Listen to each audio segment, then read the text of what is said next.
of the Council of the City of Birmingham, Alabama. Today is October 11th, 2022. The time is 9:32.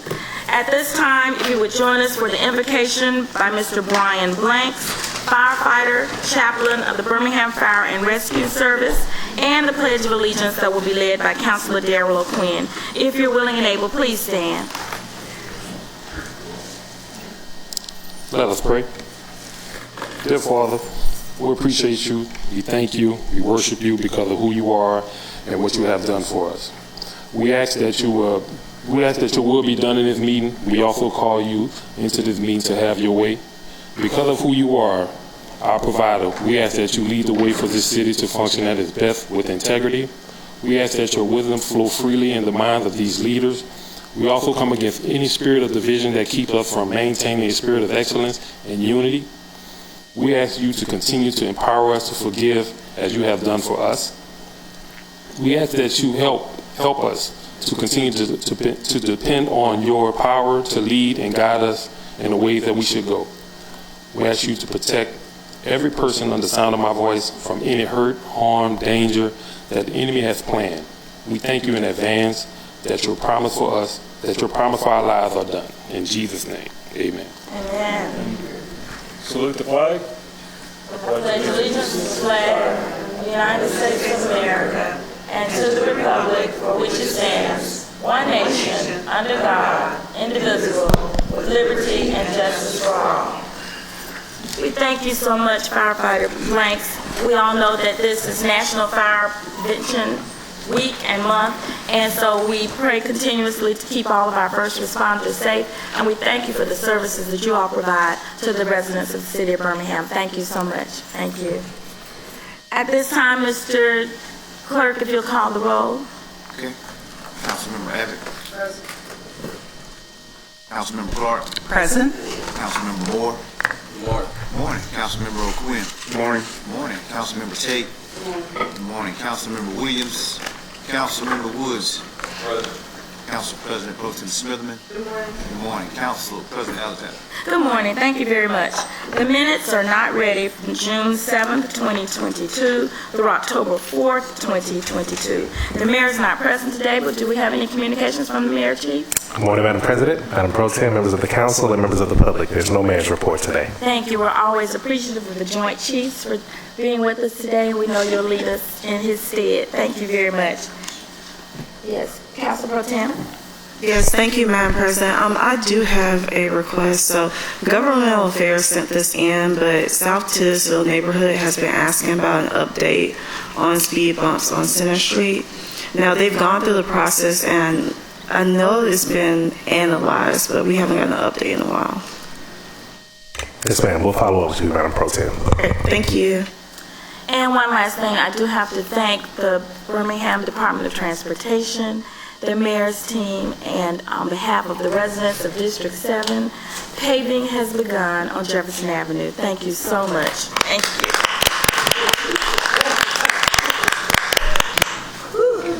All right. At this time, councilors, if you allow me, without objection, if you allow the rules to be suspended for presentations. We do have 2 presentations today, and the first is being presented by Councilor Carol Clark of District 8, and it's a resolution of sympathy for a longtime resident, a librarian for the 5 Points West community. Ms. Clark.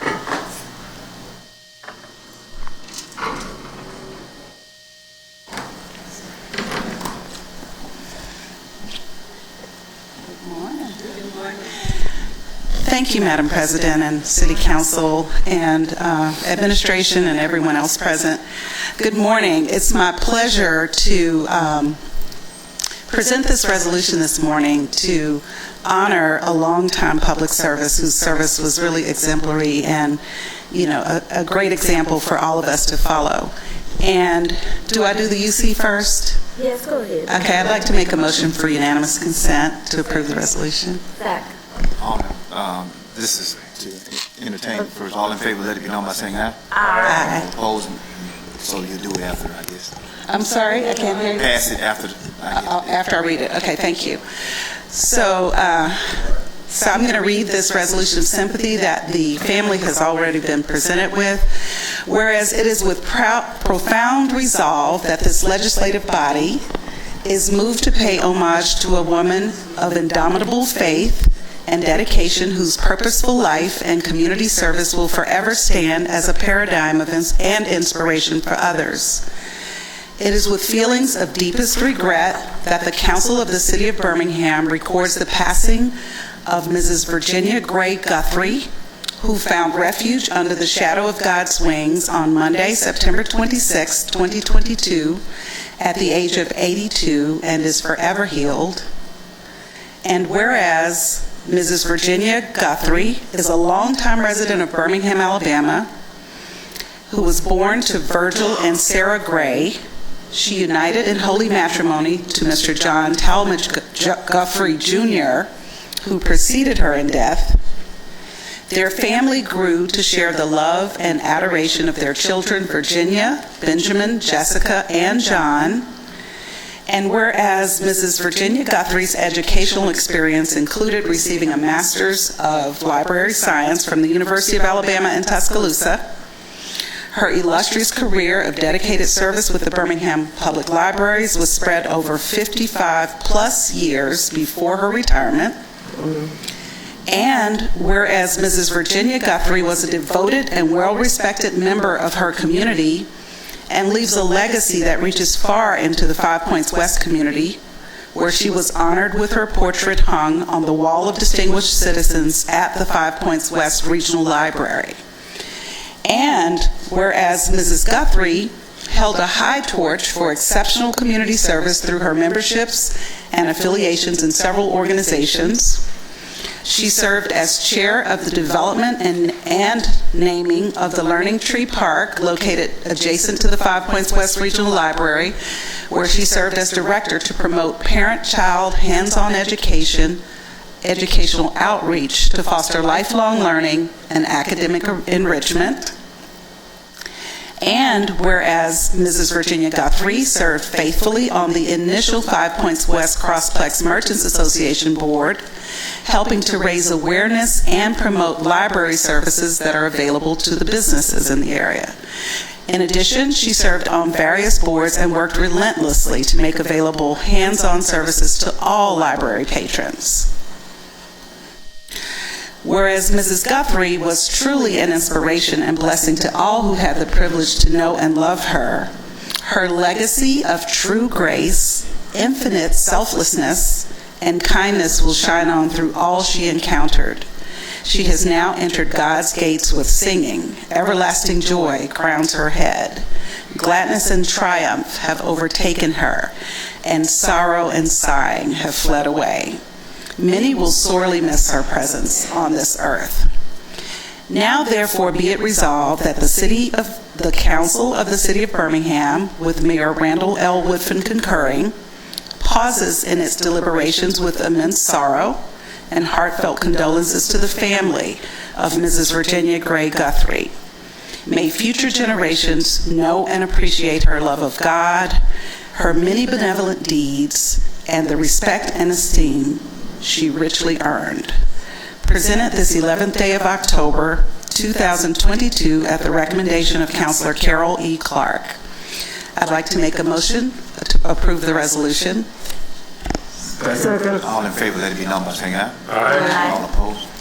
Okay, now I'd like to invite a few of those gathered here to say a few words about Ms. Guthrie. First, I'd like to invite Ms. Janine Langston, who is the library director, to the podium, and she'll be followed by Lynn Carpenter, who's also with the library system. And then we have a couple of community members representing our community is Dora Sims, community president, and Ms. Nell Allen, who I think I worked with on the Learning Tree Park 20-something years ago. And then finally, representing her family, Ms. Virginia Walker. Thank you.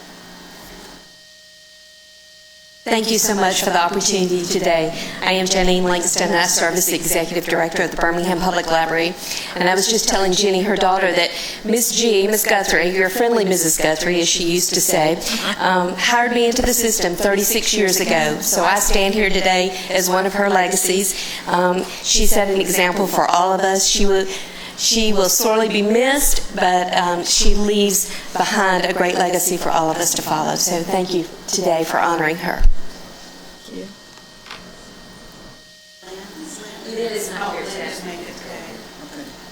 Good morning. Good morning. Okay, my name is Doris Sims, and I serve as the president at 5 Points West, and I'm just proud to be here this morning to say some words on behalf of Virginia. And Virginia, along with Neil Allen standing here, and Alma Dennis, and the late Roselle Reynolds Cornwallis Hudson were the leaders out there at 5 Points West. And they created a wall there when they built that library, and we honored them by putting their portrait on the wall because they had just paved the way.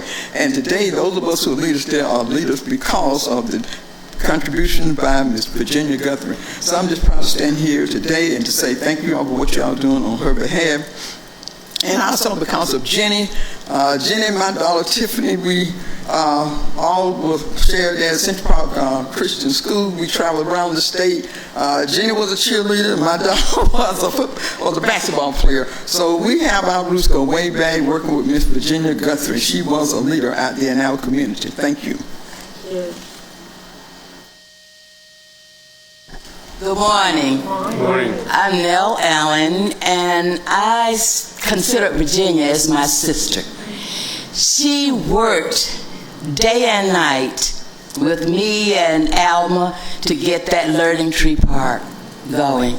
And we were so successful, we were able to raise about $500,000. So every time you walk to that Learning Tree Park there next to the 5 Points West Library, think of Virginia. Because night and day she would be talking about, what can we do next, Nell? What can we do? And we were just, seemingly we sort of had sort of a political idea. We said, well now, who can we get who knows what's going on in the city? And we started on Dr. Arrington. And Dr. Arrington let us use his staff to come and work. Every week we were there at the library. Oh, where do we want to put the trees here? You know, everybody knows I like nandinos. And Virginia said, well, Nell, I'm going to let you take the nandinos. But she liked another plant. And we just worked so hard, and I'll never forget Virginia. And just like I say, she was one who stood strong for Birmingham. That was for everybody. And she would just talk about her daughter. And, I never met her daughter, and to see her, it just makes me feel so good. Because I know what she meant to her family. And most of all, what she meant to the Birmingham community. So that's why we honor her today. Thank you, Mrs. Allen. Okay, and before we hear from her daughter, if anyone else from the community would like to speak, otherwise we'll invite Lynn Carpenter. Are you Lynn? Yes. Okay, I'm sorry. Okay, Lynn Carpenter is with the Birmingham Public Library. We just all cherish Ginger Guthrie. She was my mentor for 30 years. And she meant a world to everybody in 5 Points West neighborhood and the general west side of Birmingham. And we cannot thank her enough for everything she did for us. Janine?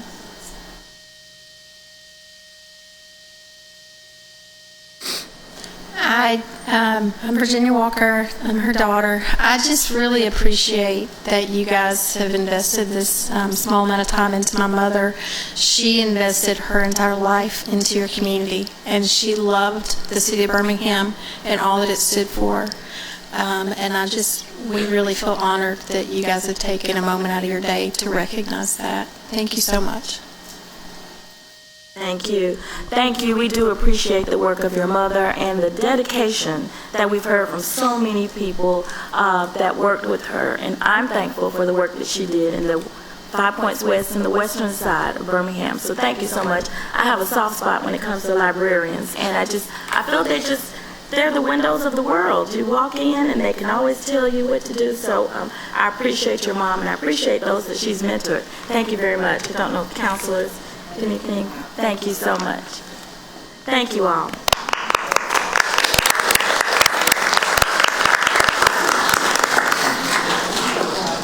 Our next presentation is by Councilor J.T. Moore of District 4, and this is a resolution of recognition for a Kingston community advocate.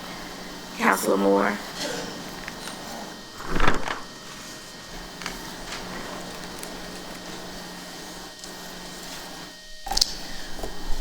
Thank you, Madam President and Council. I'm going to ask that Ms. Foster come up, and all Kingston community members, because I see we have a few. So y'all come on up here. As she makes her way to the front, for those of you who do not know Ms. Juanita Foster, she is an amazing, amazing woman. I first had the opportunity to meet her at a Kingston Neighborhood Association meeting. And I remember it very distinctly because I was making a presentation on behalf of Hayes K-8 school. And some uproar had broke out, and and she told me, she was like, baby, look, don't pay no attention to that. First of all, she calmed the whole situation down because Ms. Foster has a presence about her. Ain't nobody finna just, walk all over her, not at all. She calmed the situation down, and when the meeting was over, she was like, baby, look, don't let this deter you. Come back to the meetings because we need to see more of you. We need to see more individuals getting involved. And I always remember that. I always appreciated it because she has always been somebody that, cared about community and cared about the people in the community. And so wanted to present this resolution to you because I know that you just celebrated your birthday last week. 90 years young, right? And I wanted to be able to have her here last week, but she was all across the country partying. It's all across the country partying. So I move for unanimous consent. Second. All in favor, let it be known by saying aye. Aye. All opposed? All in favor, let it be known by saying aye. Aye. All opposed? All right, so 90 years young, I get the right to read this whole entire thing for you. Is that cool? All right. Whereas senior citizens bring a wealth of experience and knowledge to the increasingly active roles they play in today's society, their past contributions and future participation are a vital part of and a valuable asset to the fabric of community life and activity. It is the custom of this legislative body to commemorate and recognize certain milestones celebrated by citizens of this great city. And whereas attended to such concern, and in full accord with its long-standing traditions, the Council of the City of Birmingham is justly proud to congratulate Ms. Juanita Foster on the occasion of celebrating her 90th birthday.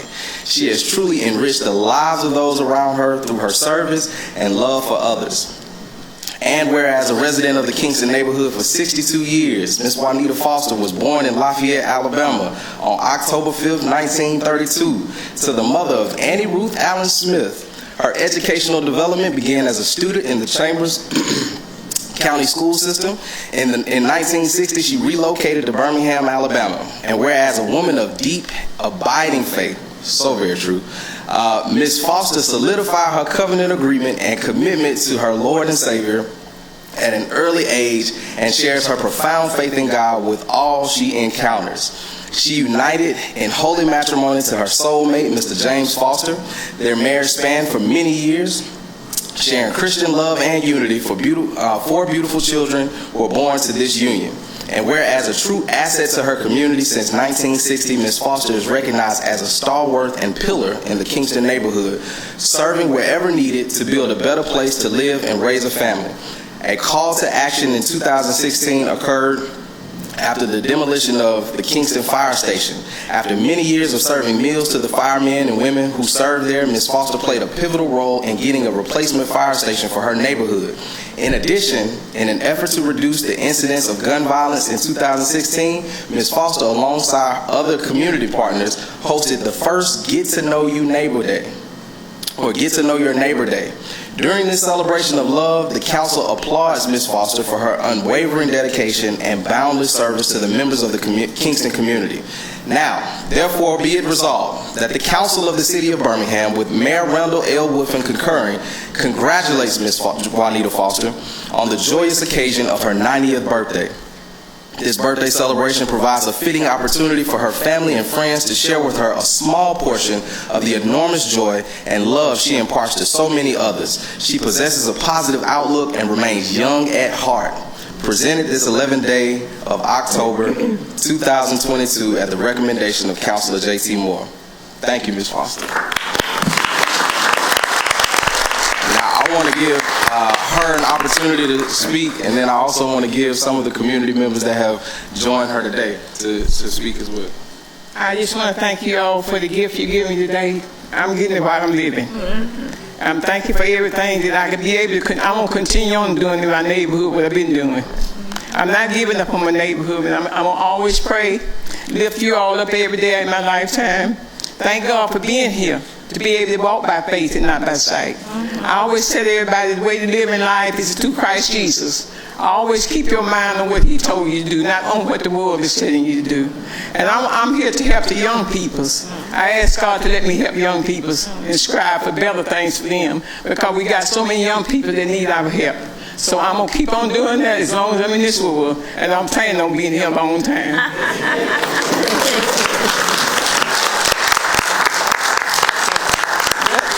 That's all I wanted to say today, is keep on striving, keep on doing what you have to do. Don't be moved by what nobody do or say. Just do what you have to do, and keep your trust in God, and don't worry about what he'll say and they say. Just do what you're supposed to do, okay? And God bless all of y'all. Thank you. Thank you, Ms. Foster. So I don't know if we have some other community members that want to come up and speak. My name is Margaret Adderholt, and I've had the great honor of working with Ms. Foster at Caraway for many years. And my husband, she was in the radiology department, and she's the real deal. Her trust in God, her wisdom, and she shares this so freely and graciously with everyone around her. It's just been an honor to know this wonderful lady. She's a gem. Thank you. Thank you. Good morning. Good morning. My name is DeBoris Ragland Pearson. I'm the crime prevention specialist with Birmingham Police Department, South Precinct. And I just want to say Ms. Foster is truly a jewel. She has provided a safe haven place for our officers. They know that they can go to her house and they're welcomed with open arms. And she has been a pillar in the community for years. And she is just a walking, she has so much wisdom, and we thank her for covering us and covering the officers with her prayers. She's truly, truly a jewel, and we love her so much, and we are here to give her flowers now and to appreciate her for what she has done and what she's going to do in the future. This is my mother, Miss Juanita Foster, her daughter, her youngest daughter. My brother Jerome Morganson behind us. I want to thank you all for everything you've done for my mother. You know, the life you live do speak for you. And she's living her life right now and is speaking to so many other people in this world today. I thank God for what he's doing for my mother. Being who she is in Christ, seeing the life she lived. The word is working mighty in her life. But not only for her, but so many others. I thank God for her. I can stand her all day and talk about Mom, but her life's talk for her. I thank everything you have done, how you have just stood forth and believed in her. Listen to what she had to say. The words she speaks is powerful, but they're God's words. I thank God she's a born-again mother, and I am with her too. I give God the glory and praise and honor, and I ask God to bless each and every one of you who have been a blessing to her life, each and every day. Thank you all. Thank you. And my name is Ralph Parker. I'm a son-in-law, and I want to apologize to the council because me and my wife were responsible for her not being here last week. We had her in Detroit, Michigan, visiting her sister that's 88 years old, and that was her birthday present, was to take her to see her sister. And it was just a blessing, you know. And I just want to say thank y'all for what you do. Just whatever you're doing, don't stop. Don't stop. Thank you. Good morning. Just thank you again, Council. On behalf of UAB Minority Health and Health Disparities Research Center, Ms. Foster has been pivotal in our Kingston Coalition. All of the work that we've done in Kingston, she has literally came to every meeting and told us what she wanted in that community, and we've made it happen. So we just absolutely adore working with her. For me, it's personal. Growing up in Kingston, being able to come back to my community, give back, and to have her to stay on me to make sure I give her what she wants has definitely been a joy, and she's definitely an inspiration to all of us that we encounter her. Yeah. Good morning. I'm Sharon Sadler, and all I can say about Ms. Foster is the work she has done and still yet to do is already spoken for her. This is just a nugget, but thank you so much for acknowledging her. Thank you. I want to say, glory to God. I am Juanita's firstborn child. My mother has been a blessing in my life for me to become the man I am today. She has supported so many people over the years. But what really amazed me is the way God used her. Even when she didn't know what to do, God used her. I appreciate the words that she expressed today because they are true. Be your own person. Let nobody judge you, because we all have sin. So who can we judge? I thank you for this honor of really just praising my mother today. And I ask God to continue to bless y'all lives. And continue on, no matter how the situation looks, God promised will always prepare. It will never return void. Thank you. Thank you. Did I need to say something else? That was it. It moved, right? All right, cool. Lastly, I'll just say this, man. I remember a long time ago, there was a certain individual that put on an event that gave us the opportunity to honor living legends, right? And I had an opportunity to meet folks like Colonel Stonewall and be able to give him his flowers, and I think that it's important that we honor the people that have created legacies in our community while we have the chance, and love on them while we have the chance. And so this did my heart good to just be here to honor you, as well as seeing all the community members that support you and that you have impacted. So thank you, Ms. Foster. That's all I have. Thank you. Thank you. Thank you so much.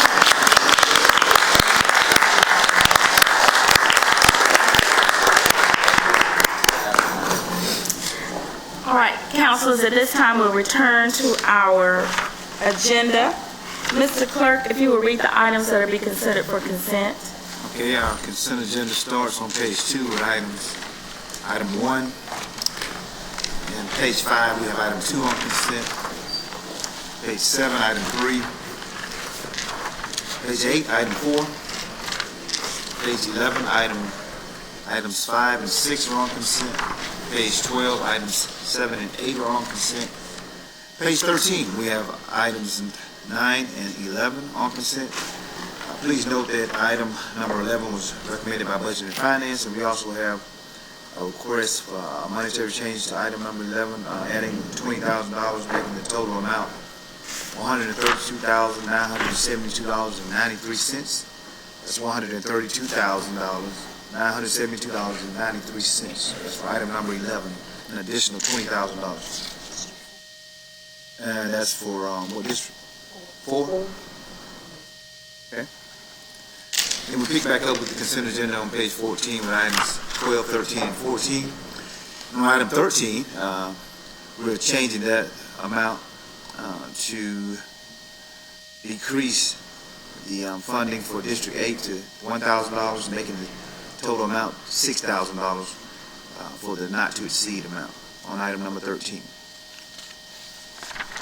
Then on page 15, we have a request to defer item number 15 for 2 weeks.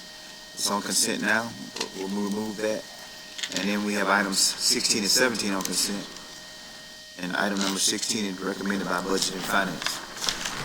Page 16, we have items 18, 19, and 21 on consent. Item 20 has been requested to be withdrawn, and item 19 is recommended by Budget and Finance. Page 17, we have items 22, 23, 24, 25, and 26 on consent. Page 18, we have items 27, 28, 29, 30, and 31 on consent. Page 19, we have items 32, 33, and 34 on consent. Page 20, we have items 35 and 37 on consent. Item number 36 we requested to be withdrawn. Page 21, we have items 38, 39, and 40 on consent. Page 22, we have items 41, 42, 43, and 44 on consent. On page 23, we have items 45, 46, 47, and 48 on consent. Page 24, items 49, 50, 51, 52, and 53 are on consent, and that concludes our consent agenda. Thank you very much. At this time, councilors, are there any items you'd like to add or remove from consent? Council Pro Tem. Thank you, Madam President. Let me go through here.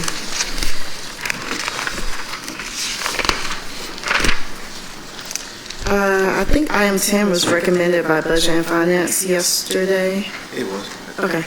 I didn't hear that. I didn't see it. Okay, you didn't? I did. Oh, yes, sir. Yeah, so item 10, items 13 were recommended by Budget and Finance. And I think those are the only two missing. And then I wanted to pull off consent 17, 18, 21. Hold on, 17, 18. 21.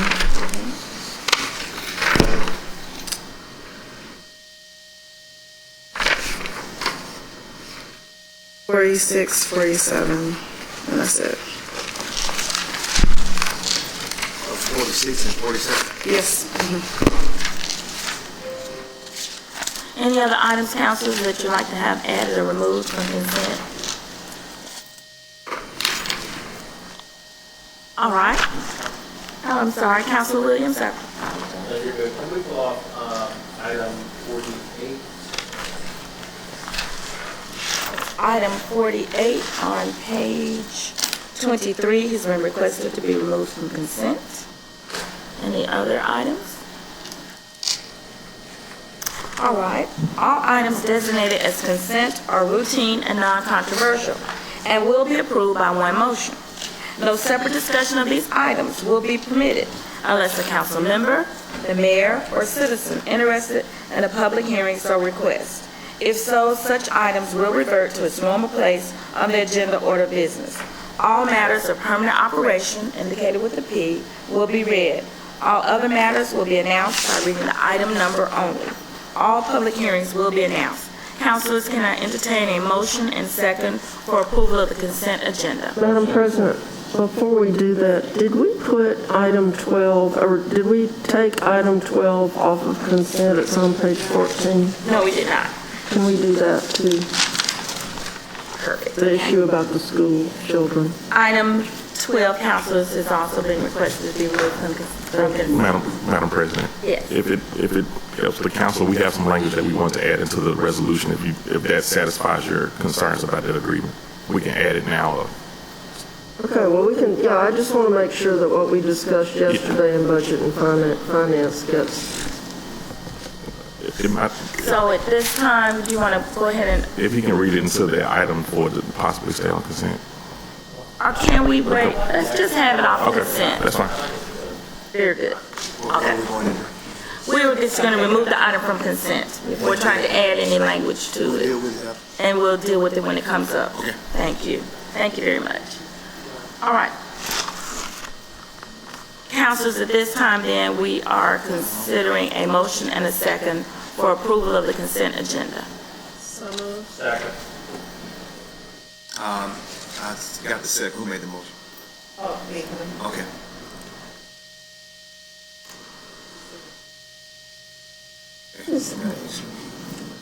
My voting should be open. I feel like I'm hearing a radio or something playing in the audience or playing somewhere. Everyone, would you please silence your phones? I'm not sure if we're getting some playback.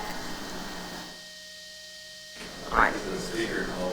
Okay. I hear something too. Yeah, it's just annoying.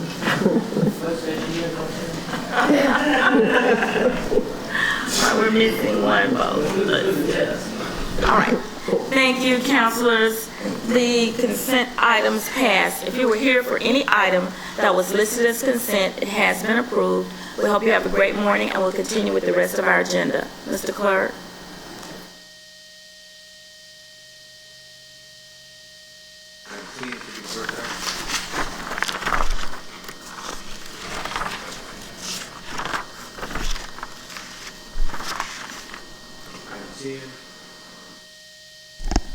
An ordinance approving and authorizing the mayor to execute a contract for the sale of real estate with Rhonda Nelson Lumsey, under which the city will sell to Ms. Lumsey Real Estate, located at 3341 46th Street Northwest, Birmingham, which she has occupied as her principal residence for a purchase price of $9,500 to be paid under a purchase money mortgage over a term of 5 years at an interest rate of 2% per annum, which purchase price reflects the balance of the purchase price under the previous arrangement for the sale of property to Ms. Lumsey. It's an item of permanent operation. I need you to see first. Second. All in favor, let it be known by saying aye. Aye. All opposed, motion. Second. Item is before you. All right, thank you. This is an item, ordinance approving and authorizing the mayor to execute a contract for the sale of real estate with Ms. Lumsey. Any questions regarding this item, councilors? This was presented at Budget and Finance and passed. Do you have a question for administration? All right, thank you. Mr. Jim Stanley coming to Thank speak you. to us. Attorney Stanley. I apologize. It's okay.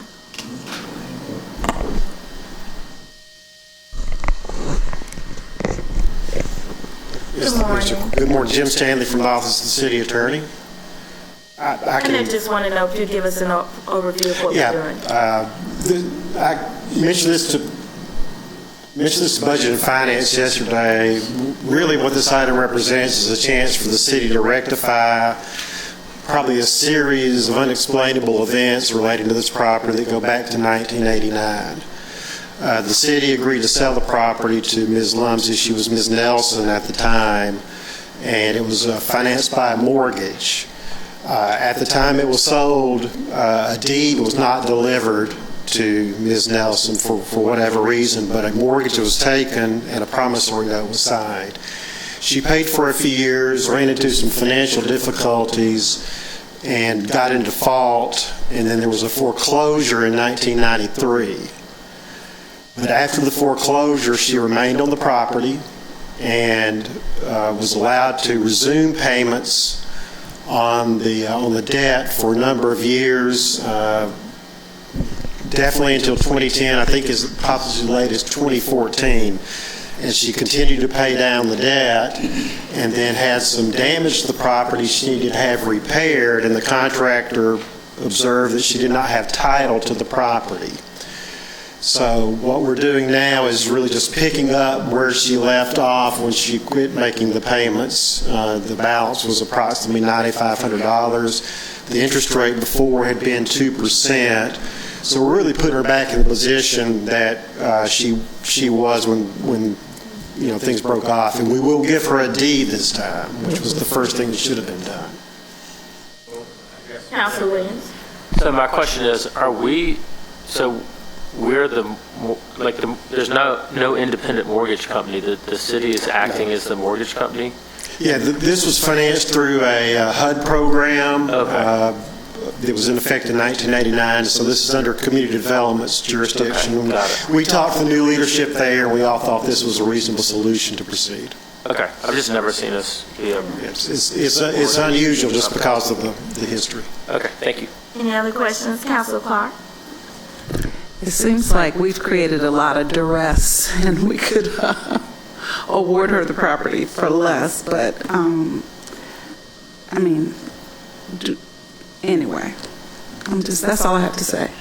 All right, thank you. Councilor Quinn. Yes, just wanted to check the address.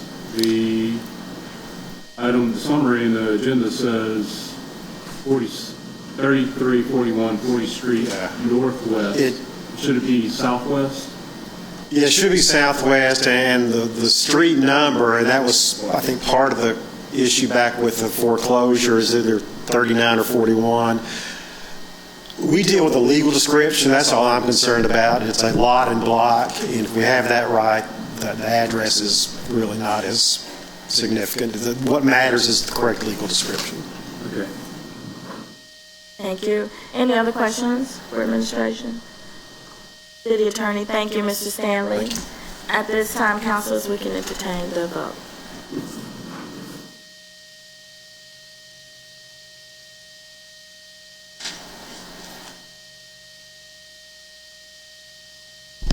Councilor Woods.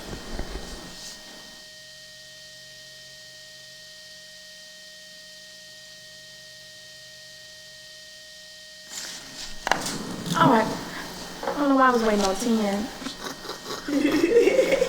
Thank you, councilors. That item passes. Next item.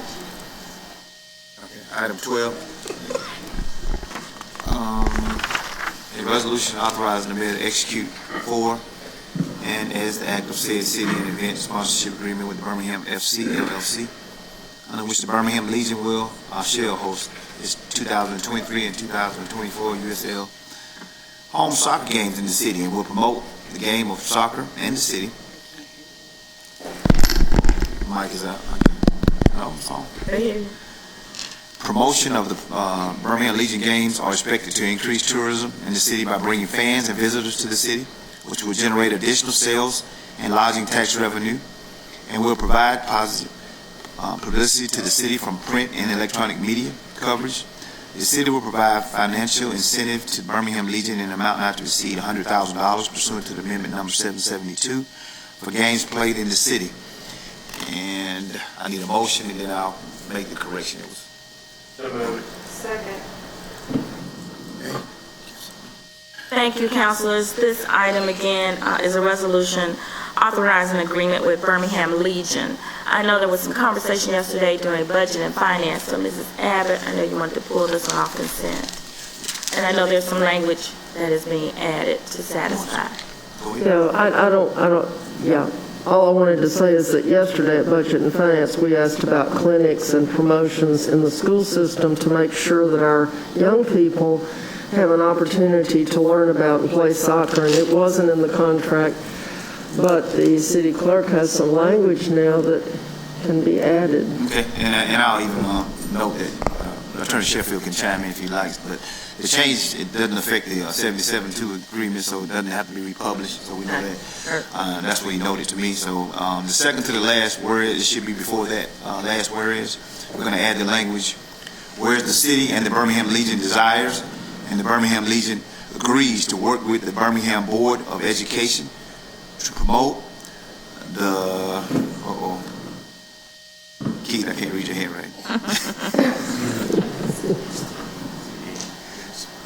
Promote the, mess up, game of soccer and its positive benefits to the students of the Birmingham City Schools through educational and other programs and services. And then you pick back up with, and therefore, now therefore be it resolved. Thank you very much. Councilors, any other questions regarding this item? Council Clark. Birmingham City Schools and Birmingham Board of Education. It's going to be the Board of Education that would actually approve anything brought forth, a resolution from the superintendent. So it will be the Board of Education. Okay, thank you. Our old days of serving together. Any other questions? All right, thank you. We're ready to entertain the vote. Okay.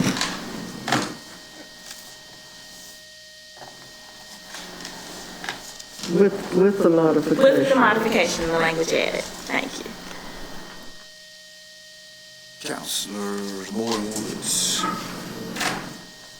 All right. All right, thank you, councilors. That item passes with the modification of the language we added. Next item.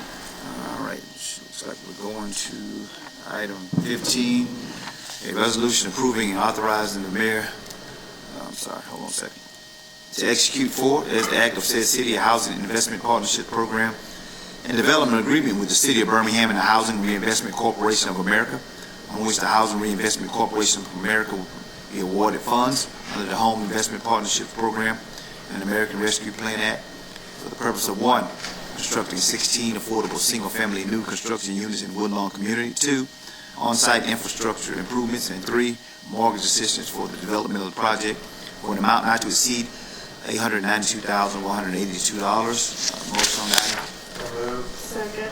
All right. And is there a request for a 2-week delay? Thank you, councilors. What we'll be voting on is a 2-week delay for this item that's been requested by administration. We're ready for the vote. Okay, I need a motion on the 2-week delay. Sorry. Motion for 2-week delay. Second. Councilor Quinn and Councilor Moore. And let's see, defer 2 weeks. All right. Voting should be open. Councilor, thank you. All right. Should be open. Thank you, councilors. We have voted for a 2-week delay on item 15. Next item. All right, going to 17. Item 17 is a resolution authorizing the mayor to enter into an agreement with the Regional Planning Commission of Greater Birmingham to assist with the management and oversight of the American Rescue Plan Act Good Jobs Challenge grant received by the city from the United States Economic Development Administration, funding opportunity number EDA-HDQ ARPGJ 2021 26964 for the city to form sectorial partnerships to collaboratively growth regional economies, and their associated workforces by building training programs that meet the existing and emerging skills needs of employers, specifically targeting historically underserved populations in areas, communities of color, women, and other groups facing with labor market barriers for a period not to exceed 3 years for a cost of $100,000 per year. Motion, please. Yeah, before we discuss this one, there is some background music or noise that's going on. Seems like I think it's the echo of the meeting in the back or something. Okay. It's too loud. And maybe if Kim or anyone in the back can adjust the volume, something's going on, but it is I can't tell where it's distracting. coming from. It sounds like it's coming from Chief Moore, you know. But we'll go ahead and just try to pay attention. And any Councilor Pro Tem, you asked to move this from consent. Yes, I just think this is a great thing that we're getting with the challenge grant and all the jobs that are coming. So I just want administration to kind of talk about it a little bit, just like an overview. Yes, ma'am, Madam Pro Tem. We have Ms. Sarah McMillan from our Office of Innovation and Economic Opportunity who can provide more details.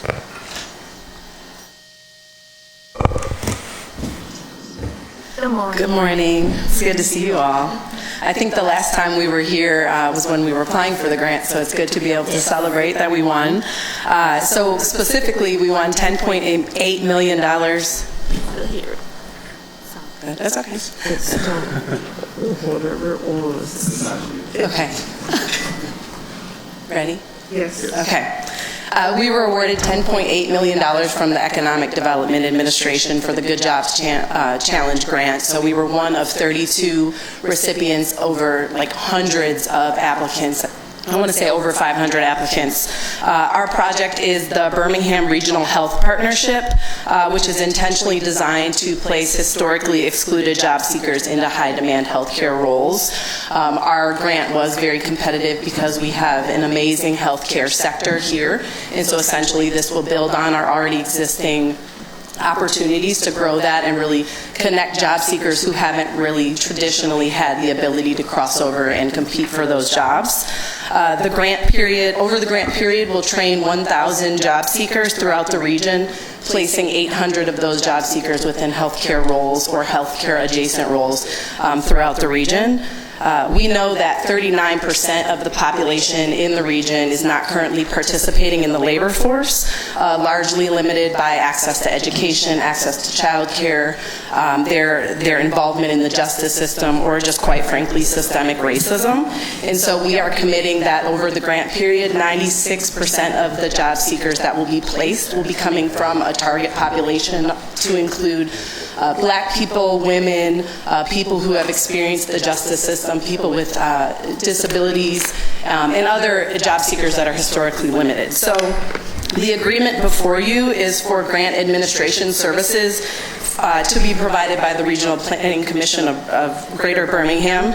And so RPC's role in this grant really is just going to be to assist us and our partners in the grant to efficiently move resources to our sub-awardees. So we just want to make sure that you know and everyone knows that the cities will continue to be the main convener and organizer in this, but RPC is really going to help us get strong with grant management administration, making sure our reporting and compliance is seamed up. And this was really strategic when we wrote the grant. RPC is responsible for managing our region's comprehensive economic development strategy through the EDA, and they already play this grant management role with a number of other municipalities, helping them with grant administration. And so I think most specifically, aside from RPC's role, there's 3 phases to this grant: system development, program design, and program implementation. And so the first 2 really are just helping us get our ducks in order. And so what this means for our residents and job seekers across the region is probably at some point next spring, early summer, you can expect to start enrolling people in training opportunities. So right now we're just really convening. And that's the basic, but I'd be happy to answer any questions you might have. Yes. Where will the location of the training programs be? They'll be scattered throughout, and so there's a number of our program portfolio will consist of like 4 or 5 different trainings. So some of the trainings might be online. We're looking for some of the trainings could be taken from someone's home, right? It could be like a certificate program through like an online course or something along those lines. But other of the programs could be in person, and they'll be scattered throughout the region. We anticipate, because of where the jobs are really centrally located, a lot of them will happen in Birmingham and Jefferson County, but it really hasn't, we haven't firmed up like a location just yet, but we know that it'll be kind of in that central region. Okay, I asked because some people don't have broadband, even though we're working on that, so I don't know if like a library would be good or a rec center. And I want to make sure like every region of Birmingham is touched, because the west side needs a lot of help, parts of the east side, the north side, south side. So I want to make sure we can have at least some type of programming on every side of the city to give people opportunities. Absolutely. And a large portion of this grant really is focused on barrier elimination. So we're also going to bring job seekers along with us, which I think helped our application stand out. So we will definitely be consulting job seekers to make sure we understand what are those acute barriers that are prohibiting them from being successful in the workforce. So what type of education level do they need? It really spans, right? Okay. So why we chose healthcare is because it's a viable pathway where people there's multiple entry points and multiple exits. So someone could come in working, let's just say, in a cafeteria at a hospital, but then at some point receive some sort of training and upskilling to be able to help them get to that next level. So part of that is one of our partners will identify like success coaches that will work directly with job seekers to understand like what their specific and individual needs are. Yeah, I like that, because I don't think a lot of people, even in college, get a lot of guidance on I have this particular education or I don't have this particular education, can I go for this job? So I'm really excited about this. I think it'll help a lot with our poverty levels, which trickles on to improve our economy. So thank you, Madam President. Thank you. Dr. O'Quinn? Yeah, I just wanted to say that, I think this is great, especially as the Innovate Birmingham initiative that was aimed at the tech sector, that program has now sunsetted, but really had the same type of impact, where over a 3-year period, roughly 1,000 people were trained as developers, and this is also, aimed at meeting a need. With the Innovate Birmingham initiative. They were specifically targeting folks between the age of 17 to 29 who, especially unemployed folks, will the same type of demographic, rubric be utilized to select candidates? Yeah, absolutely, and that's a great question. And so one of the populations that's within that target group that I talked about is what we call opportunity youth. So that's folks between, I think, the ages of 16 and 24 who are not enrolled in school or are participating in the workforce. And so really focusing on them in addition to perhaps adults that are more seasoned in their career that have maybe been displaced by the pandemic or who are facing jobs that have been automated recently. And so it's really helping kind of both. So the answer is yes, and. Great. Thank you. Thank you. Councilor Tay? Thank you, Madam President. I also want to say that I think this is a great opportunity, but I also want to kind of lift this up as well. Will there be stipends for those that participate in the program, child care, and those that have transportation needs? Will transportation be provided? Yeah, so it's somewhat flexible. So there's a couple of things. There's one program that we know will continue funding that it has basically already been piloted, and that's through the Women's Foundation of now it's the Women's Foundation of Alabama and Jefferson State Community College, where they're basically fast-tracking women into roles within healthcare, and then thus providing child care support. So we know that we're going to be able to really ramp up that program again, as well as those coaches that I mentioned before. We'll be able to provide, we have essentially a pot of money that will be able to provide wraparound services. And again, that'll be flexible based on the individual's need. But that's one thing that Innovate Birmingham has done in the past in providing stipends for child care or transportation. And so the nitty-gritty needs to be worked out, but that's absolutely one of the allowable uses of this grant. Okay, and how long, when it kicks off, do you anticipate, like the training, the days of training? The days that folks will go through training will vary depending on that program, but we know that the grant period is 3 years long, and so most of these trainings are not going to extend longer than a year or 2 years. Okay, so like a typical day of training can be like, 8 to 5, 8 to 3? It could be. Now, we also understand that there's a lot of folks that maybe would benefit from going through this training that need more flexible options. So like to candidly say, if I work all day and have a 9 to 5 and children, when can I find time to do this? And so there's going to be programs for people that have more flexible options. But that hasn't necessarily been ironed out yet, but we know specifically that that's something we want to focus on. Okay, so the flexibility. And then one other important question: will you feed the people lunch like during the training session?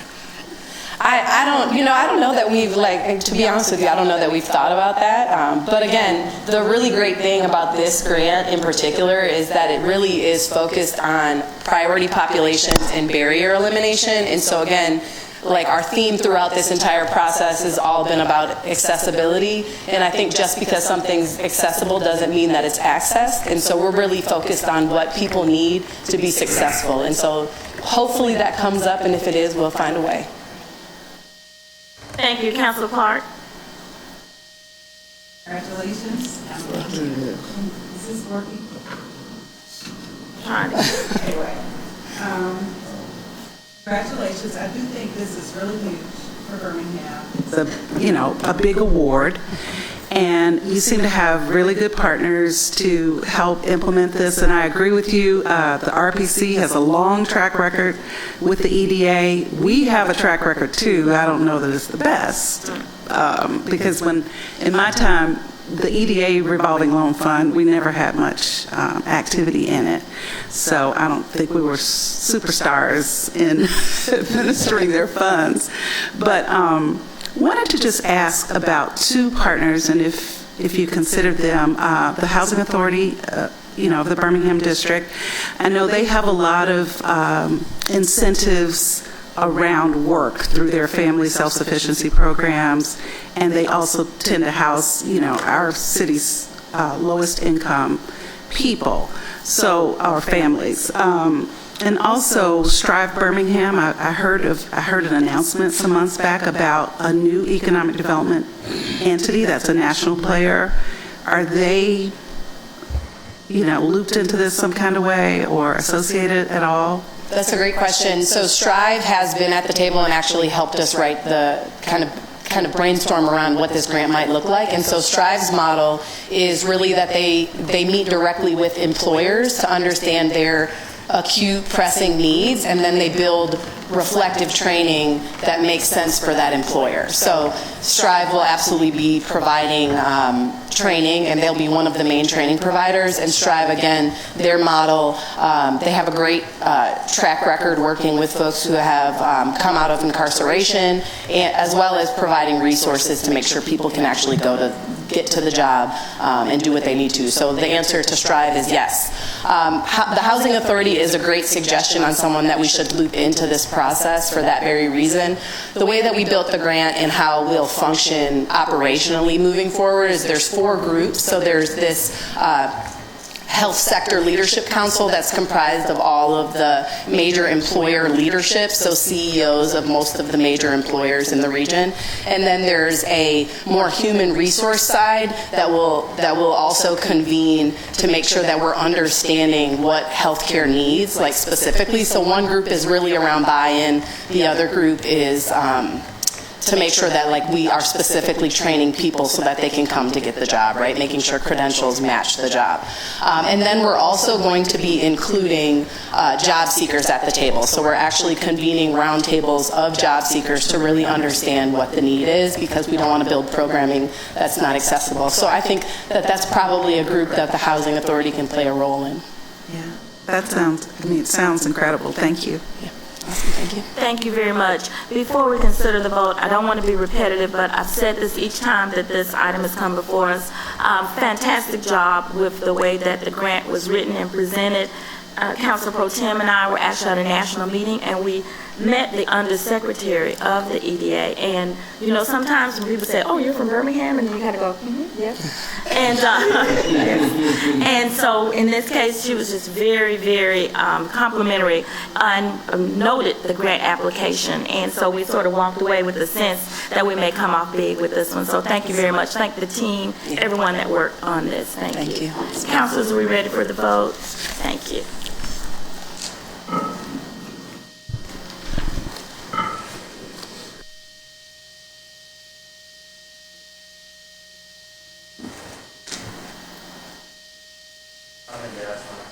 Okay, if you hit the refresh button, I think it should. Yeah. All right, councilors, thank you. This item passes, and congrats to the city of Birmingham and all the players on that, and for the residents that will benefit from this. Thank you very much. Next item. Item 18, a resolution approving authorizing the mayor to execute for, as the act of said city, all documents necessary to provide community development block grant, small business loan in the amount of $30,730.91 for a term of up to 10 years at an interest rate of 5% to Kellen Matifa for financing for eligible costs associated with the Zyphra Barber project located at 213 25th Street North, Birmingham. Motion, please. Second. All right, thank you, Council Pro Tem. You asked this item to be removed. I was just wondering why it didn't go through any particular committee. It did? It went through yours? Okay, it just didn't say it. Okay. Because I know there's a dollar sign, so I didn't know if this was good. Yes. We are requesting a 2-week delay for it to go before Budget and Finance. Okay. Thank you. So there's a request for a 2-week delay. Motion for a 2-week delay. Second.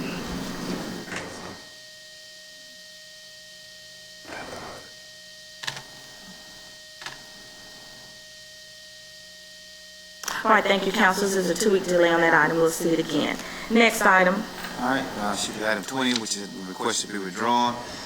And then we will go to item 21, a resolution accepting the lump sum proposal of Robinson Charlotte Incorporated, Charlotte, North Carolina, in the amount of $208,720, and authorizing the mayor to execute a contract with Robinson Charlotte Incorporated to provide audio-visual equipment, supplies, and services at the Carver Theater, in accordance with the terms of the quote number AT0920JF 101R5 dated August 24, 2022, and the TIPS vendor agreement 0602-2020 SR in the terms of this agreement, the interlocal purchasing system, a national government purchasing cooperative, is an authorized purchasing cooperative by the Alabama Department of Examiners, Public Accountants, and vendor has been awarded TIPS vendor 0602-2020 SR related to the purchase of audiovisual equipment, supplies, and services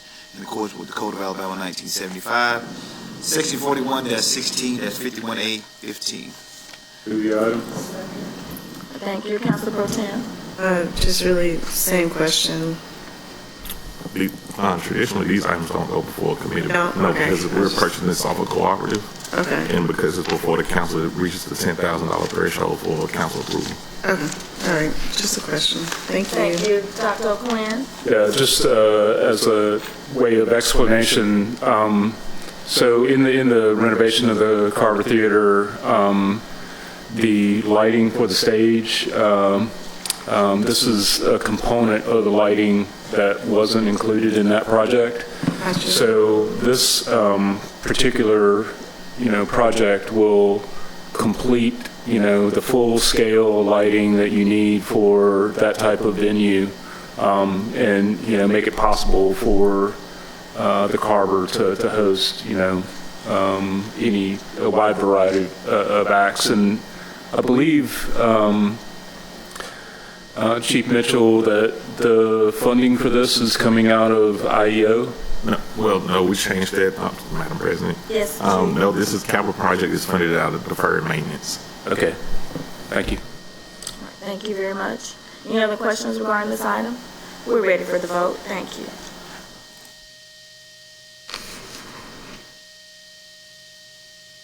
All right, thank you, councilors. That item passes. Next item. Item 36 has been requested to be withdrawn. Then we skip over to page 23 with item number 46. A resolution approving payment to Highland Park Golf LLC, Birmingham, in an amount not to exceed $13,366 for the purchase of embroidered uniform items in accordance with the Code of Alabama, Section 41-16-57B, this being the only source of supply. Move the item. Second. All right, Councilor Pro Tem. Just a question about if this item should have gone to committee. It's before the council because it reaches the 3-1-7 threshold. Okay. And it's the same for 47 also. Okay. It's the same question. Well, I'm good then. Thank you. All right, councilors, no other questions. We're ready for the vote. All right, thank you. Item 46 passes. Next item. Item 47, a resolution approving payment to Polly Mershakes LLC, Alabama, in the amount of Bessemer, Alabama, in the amount of $11,000 for the purchase of acrylic sheeting to be used throughout city of Birmingham facilities for the Community Development Department, according with Section 3-1-7 of the Birmingham City Code. Move the item. Second. I'm good. All right, councilors, and I think we have a learning curve here today. Explain again why these two items did not have to come before us. So Madam President, it's twofold. One part of it is basically if we put anything out for bid and get multiple quotes, that kind of surpasses the whole process of going before a committee because we're going by the state bid law or from a cooperative. The second part is because the council implemented a code, Section 3-1-7, that anything that reaches over $10,000 for a vendor has to be approved by the council. Thank you. That's helpful to all of us. Thank you so much. All right, councilors, we're ready for the vote. The walking textbook, I swear.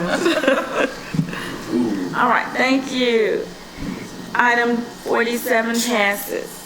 Next item. Item 48, a resolution approving payment to the Alabama Big Ten Mayors Association, Mobley, Alabama, for the annual membership dues in an amount not to exceed $18,984.28 per year, renewable annually, subject to the availability of funds for a term not to exceed 3 years for the mayor's office. All right. I would do that. Yes. Has it really? Okay. Thank you very much. Then we're ready for the vote. Any other questions? Do we know your question? You just had an answer. Okay. Thank you. We're ready for the vote.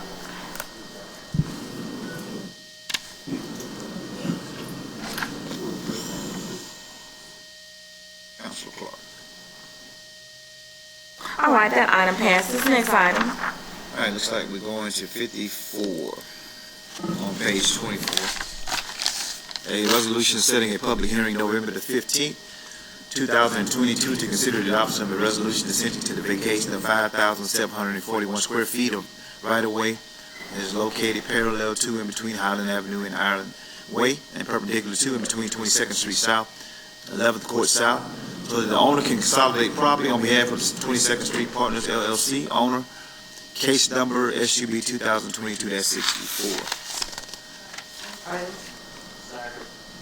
All right, councilors, this is a resolution setting a public hearing for November 15th. Any questions about setting that hearing? We're ready for the vote. All right. Pro Tem Smithman and Councilmember Williams. We're all down. Oh, he's asking about the Motion. Sorry. Sorry.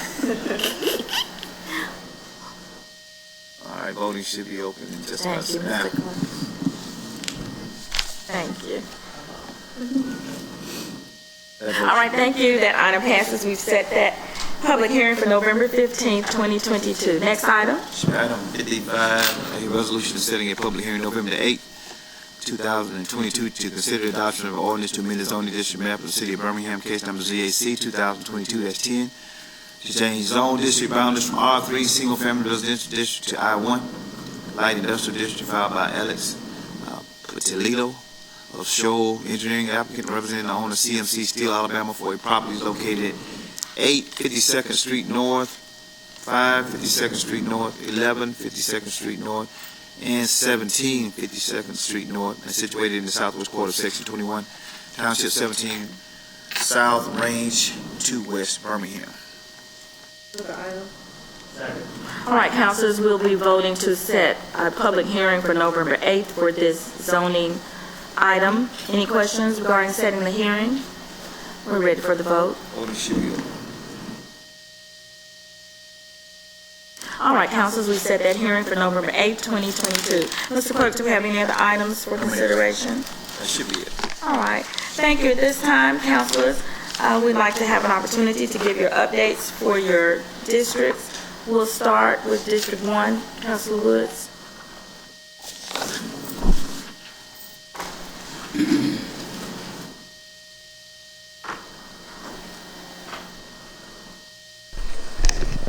Thank you, Madam President. Just a few things this morning. The Northeast YMCA will be having their grocery giveaway this morning at 10 a.m. So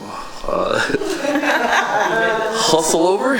A little bit of time left. So the Killow Springs Neighborhood Association will meet tonight at 6 p.m. The next Be Litter Free cleanup will be this Saturday, October 15th at 8 a.m. We'll be meeting at Calvary Resurrection Christian Church.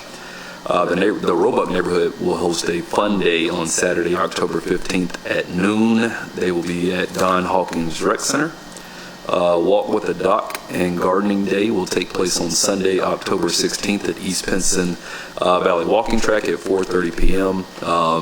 Really excited about the number of people that have been getting involved with the garden, and so that's pretty exciting to kind of see that continue to grow.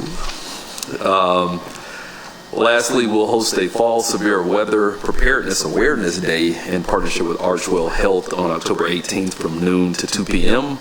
There'll be weather radios, reflective street numbers, and more. Also, Huffman High School homecoming this Friday. So we'll post that. That's a lot of stuff, so we'll make sure we post that for everyone to get. But thank you so much, Madam President. Thank you. Councilor Tate. Thank you, Madam President. Sandusky neighborhood meeting will be tonight at 6 p.m. Conference call, you can dial in at 319-527-9642. North Pratt neighborhood meeting will be tonight at 6:30, and that's also by conference call. You can call 605-313-4100. The access code is 122-6945. Oak Ridge neighborhood will meet Thursday at 4 p.m. It's also conference call.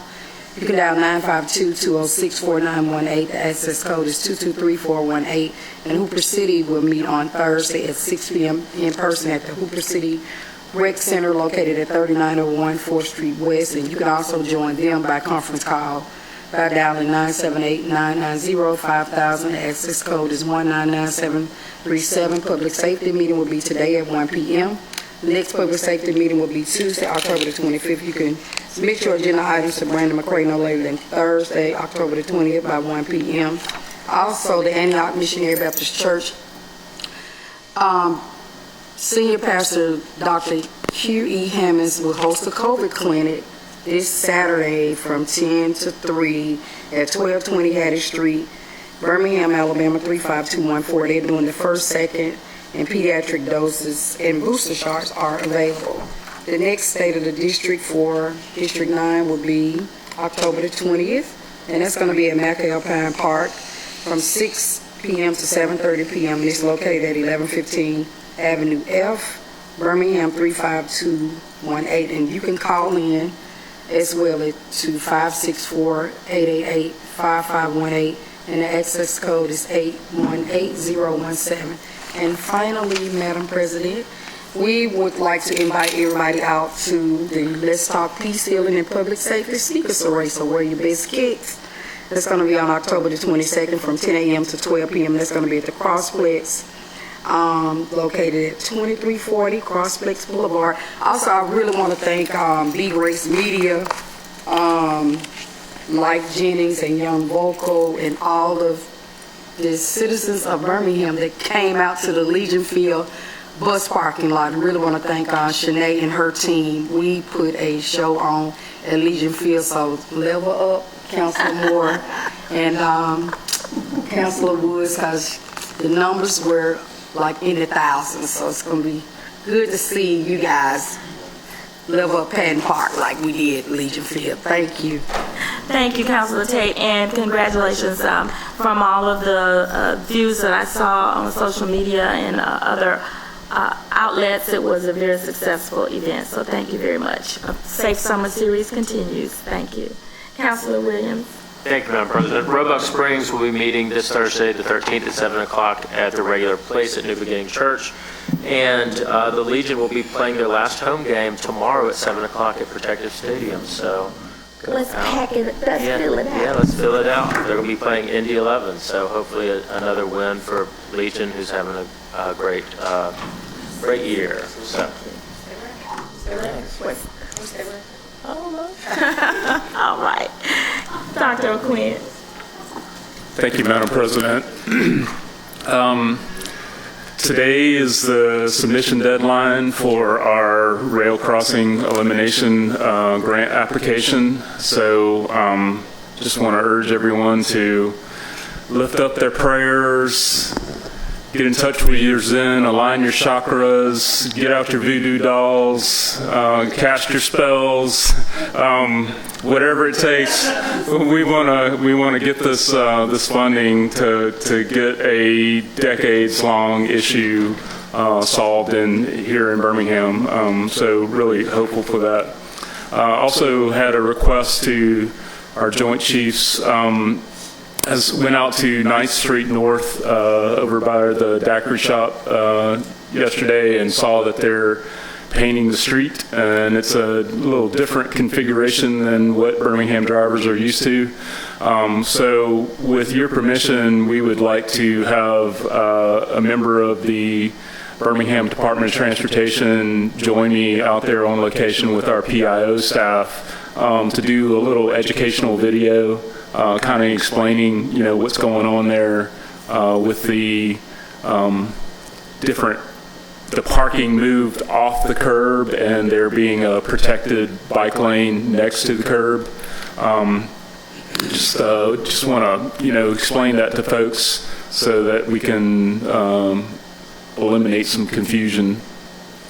Yes, sir. We'll follow up with the mayor on that, but I think that's a great idea, Councilor. So we'll follow up with the mayor on that request and get back with you. I think it's a great idea, though. Thank you. Thank you. East Avondale Neighborhood Association will meet tonight at 6 p.m. via conference call. Please call our office at 254-2679 for additional information. Smithfield Neighborhood Association will meet Thursday, October 13th at 6 p.m. at Smithfield Court Community Center, Nutrition Center at 805 1st Street North.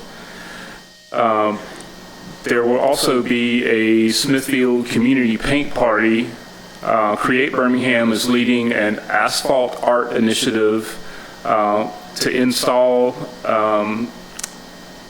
at the intersection of Reverend Abraham Woods and Center Street, an art project. So that is Saturday, October 15th, 10 a.m. to 4 p.m. on Center Street near the Smithfield Library. Come dressed to paint and sign up at createbirmingham.org. I don't think this is going to be the case, but in case of rain, which the forecast doesn't have any rain, the event will be rescheduled for October 27th. So that, again, that's Saturday, 10 to 4, Smithfield Library art initiative to paint the intersection there at Abraham Woods and Center Street. And finally, on Sunday, we will be having the District 5 Safe Summer Series concert at City Walk at the amphitheater at 21st Street and 9th Avenue North. We'll kick off with a resource fair starting at 4 p.m. with nonprofits from around the city. The Parker High School Band will perform at 4:30. Other acts will start at 5 p.m. to include Element the Band and Sherry Brown. And the concert will also feature national recording artist Dominique Hammonds, who's a violinist. Food trucks will be on site with food for purchase. Bring your lawn chair, and we hope to see you there. And I think I got a call Monday. Mr. Hammonds is pretty, he's a hot item, and so I got a call from a guy I know down in Montgomery. He's going to be driving up with his wife. He's been trying to see him for over a year, so we're happy to be able to, make that happen. But one of the things that I'm really excited about is immediately following the event, you can head over to the Boutwell, and Councilor Tate's going to be hosting an old school skate night. So I get my roller skates cleaned up, and I'm going to see everybody there. Thank you. Thank you, Councilor Quinn. We look forward to all those activities. Councilor Abbott. So, are we going to see some videos of y'all skating at the Boutwell Auditorium? That should be interesting. No broken bones are allowed, Last time I went skating, it was with Councilor Hoyt.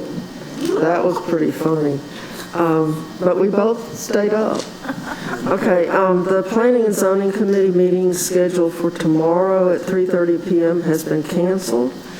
The next Planning and Zoning meeting will be October 26th at 3:30 p.m. in the council chambers. Neighborhood Association meetings for tonight, both at 6 p.m., are East Avondale Neighborhood and the Highland Park Neighborhood Association. And as always, we ask that residents of District 3 visit our website for all of the minutia that's happening in the city. We've tried to keep it on there. So it's www.bhamdistrict3.com. And the 3 is a number 3. So thank you. That's all for me. Thank you, Councilor Abbott. Councilor Moore. Yes, ma'am, Madam President. First of all, I just want to say thank you to the council for allowing me to honor Miss Juanita Foster on today. Today we have a couple of neighborhood association meetings. We got the Kilo Springs that will be taking place at 6 p.m. Northeast Lake. Will also be at 6 p.m. Penfield Park at 6 p.m. Brownsville Heights Community will also be having their neighborhood association meeting tonight as well. If you want to find out any more detailed information about how to engage or participate in those meetings, please go to the Birmingham City Council website, find District 4, and all of those neighborhood associations will be listed. I want to say congratulations to the Woodlawn Marching Band for their performance at the Alabama State Homecoming Parade. They did an awesome job, and so just want to celebrate them. The Woodlawn Colonels will actually be playing against Gardendale this upcoming Friday. And so sending our prayers and good energy to them to come home with the win. This Wednesday, starting at 3, the Woodlawn Library will have the UAB Education Opportunity Center, and they will be hosting the ACT SAT Test Prep Workshop. So if you would like to register for that, registration is required.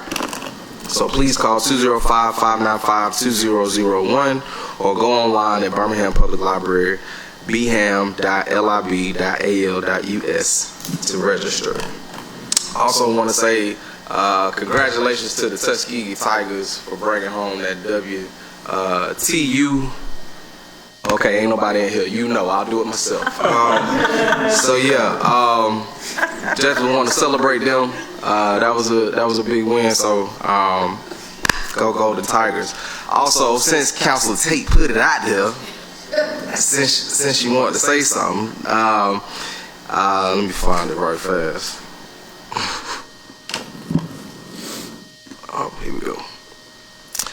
So District 4 will also be having their Safe Summer Series as well, October 23rd at Patton Park. Got to give a big shout out, huge shout out to Councilor Woods though. I wanted to make sure that we were able to get somebody that, you know, everybody would enjoy, everybody would like, and have a real good setup for everyone. And so Councilor Woods actually partnered with me in being able to make that happen. And so just want to say thank you for that.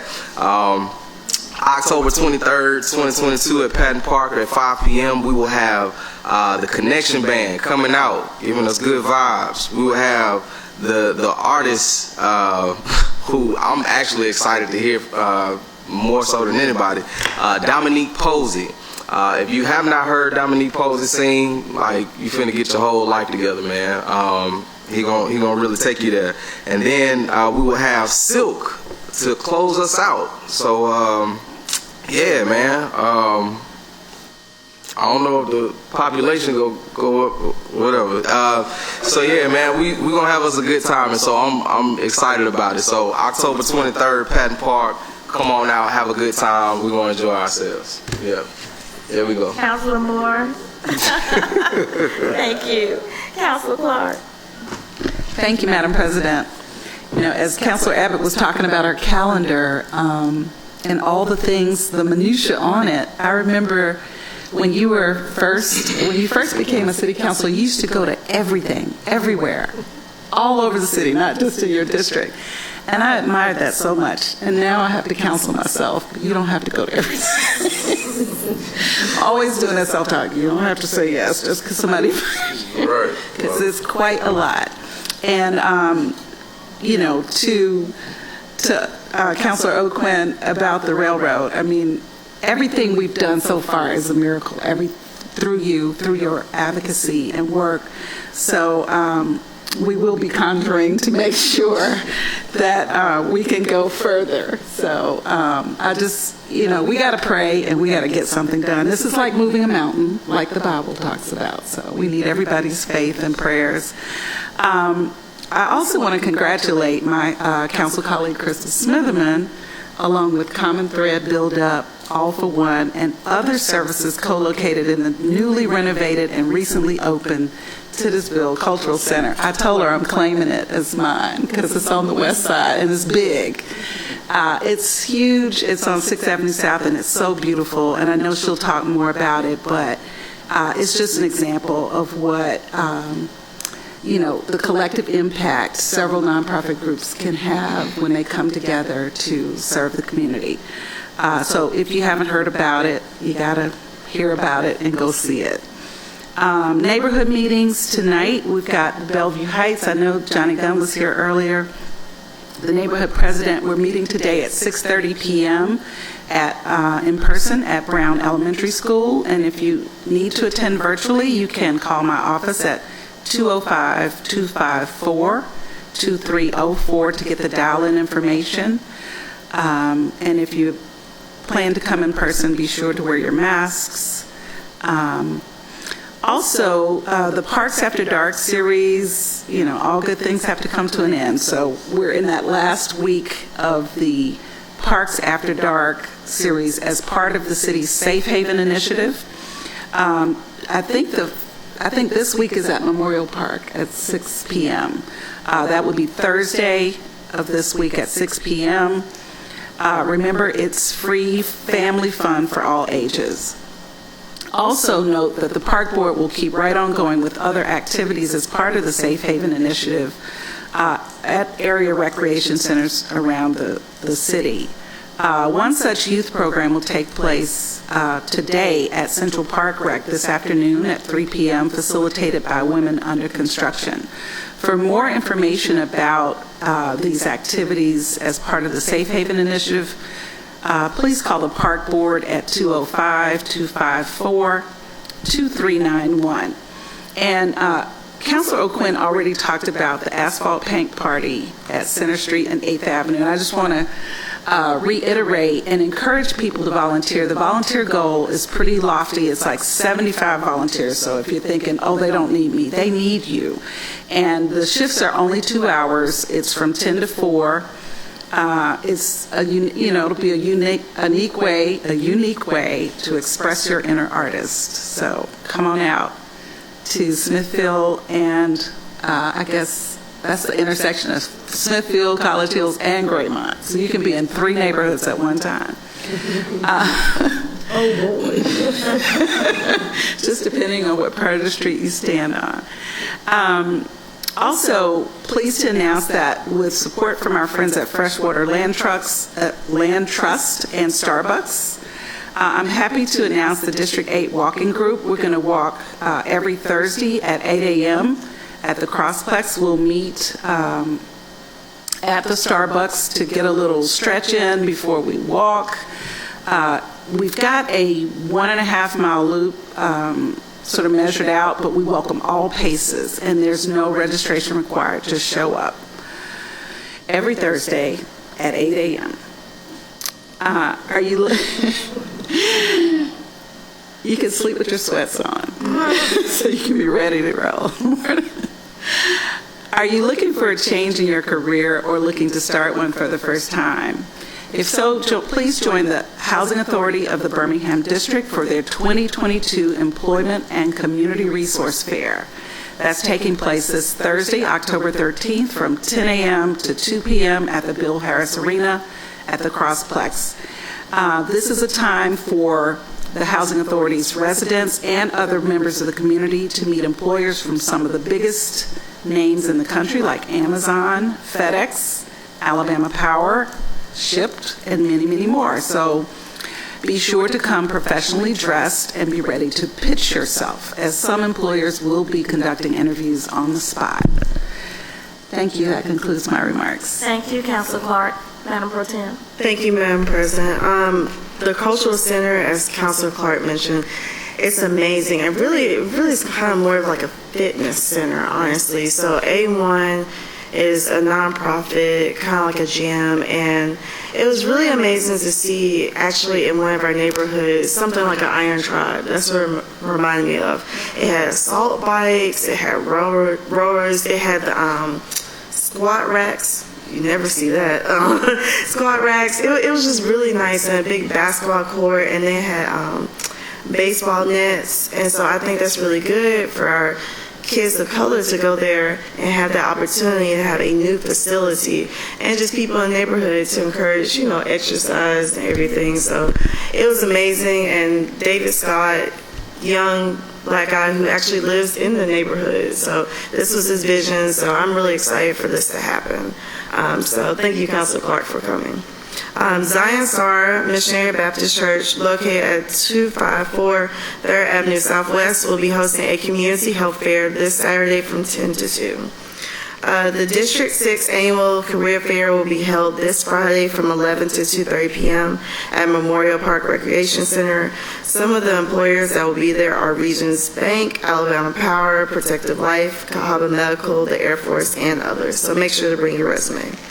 And also next Saturday, October 22nd, from 11 to 3 at the First Baptist Church in Mason City, we will be having a senior health fair. So if you know any senior citizens that would like to get more information on improving their health, also bring grandma, Gigi, granddaddy up here, so we can, essentially in Mason City, so we can make sure to take care of everybody.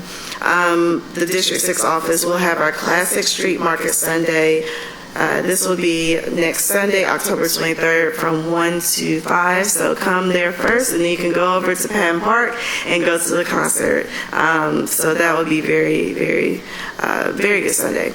The next Budget and Finance meeting will meet Monday, October 24th at 3:30 p.m. in the council chambers. Submissions are due Wednesday, October 19th by noon. Submissions received afternoon will be placed on the next Budget and Finance agenda, and we will make sure that it will go on the next Budget and Finance agenda meeting moving forward. Also, Urban Ministry is reopening their cafe. I don't know if you guys have ever had it. It's really good. So join them from 11:30 to 1:30 this Wednesday, and it's pay as you can soul food lunch. Also, South Titusville will have their monthly meeting tonight at 5:30 virtually, and Arlington West End will have their monthly meeting at the West End Library at 6 p.m. For more information on what's happening in the district, go to www.d6bham.com. Thank you, Madam President. Thank you, Madam Pro Tem. These are announcements for District 7. Today we'll have Neighborhood Association meeting with the East Brownsville neighborhood. They'll meet via conference call at 6 p.m. The Raleigh Trevalick Neighborhood Association meets at Noble Chapel, CME. That's at 6 p.m. at 3700 Maple Avenue Southwest. We have bulk trash and brush pickup scheduled today for Jones Valley, Hillman Park, and West Brownsville.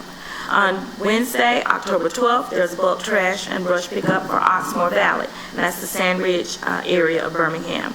On Thursday, October 13th, the Roosevelt City Neighborhood Association will be meeting via conference call at 11 a.m., and the Hillman Park Neighborhood Association meets in the Mirador Center at 6 p.m.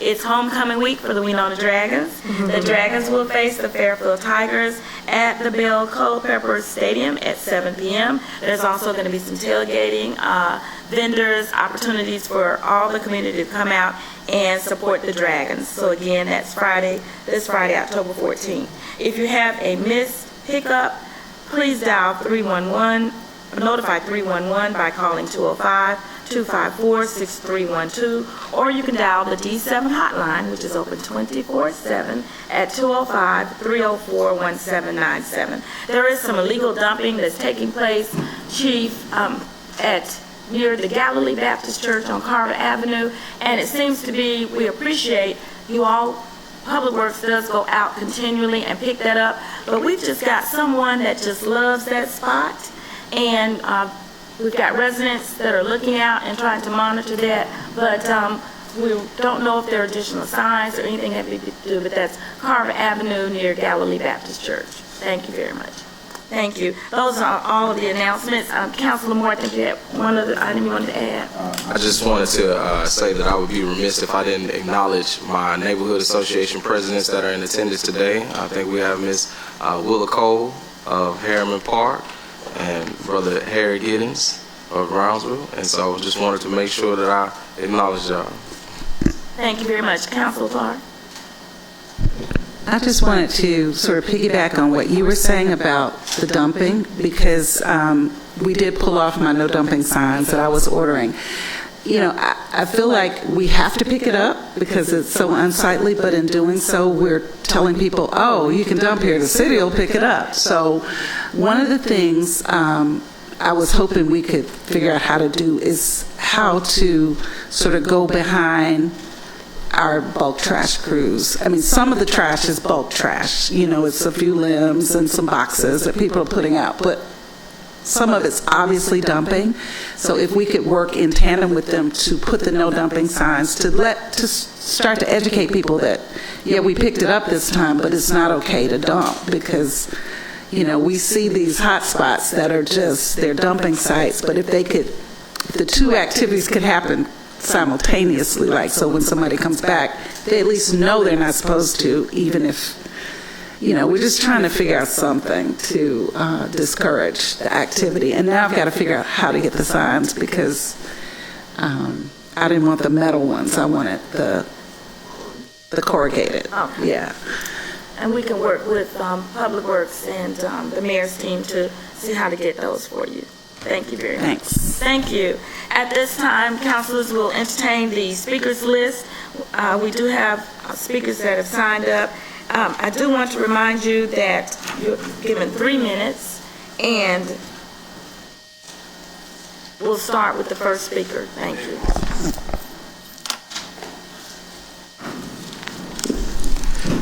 First of all, let me say good morning to everyone. Good morning. It's an honor to have the opportunity to come before you today. We have some very crucial items that I would like to share with y'all today. On last Thursday, we had a meeting with the county commissioner and for the early voting, and I've submitted you all a copy of the list. And the commissioner denied us to have access to the building, so in other words, we cannot have early voting and Saturday vote. If you look at the list, we have a different county. All the counties have 8 counties. We have Jefferson, Montgomery, Hale, Sumter, Perry, Wilcox, Greene County, and Dallas. And Macon County going to join the list. Now, I talked with the mayor of Montgomery on Saturday. We was in the press box together, and he said he had no problem. The only county we having problem with early vote is Jefferson County.